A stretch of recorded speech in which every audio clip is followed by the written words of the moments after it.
Hi, this is a second slide of acarbose, that is a preclinical studies of acarbose. The product profile of acarbose. Acarbose is an oral alpha glucosidase inhibitor. Acarbose is an oligosaccharide produced by fermentation of Actinoplanes utahensis.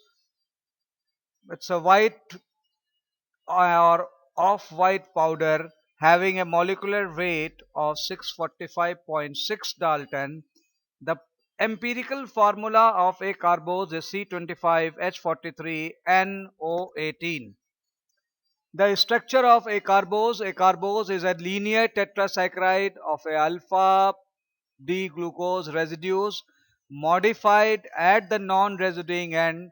The non-reducing end group saccharides residue has a nitrogen replacing interglycosidic oxygen atom and double bond between C4 and C5 position.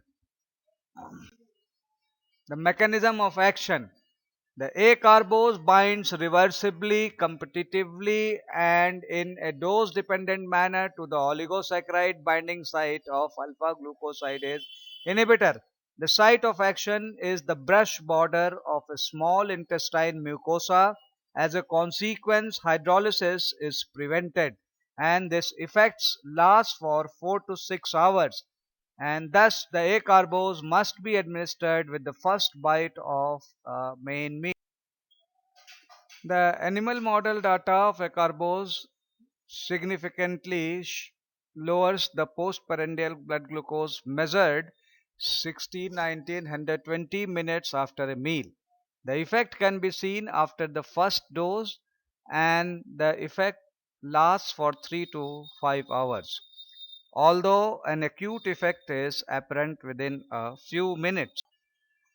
Hi, this is a second slide of acarbose, that is a preclinical studies of acarbose,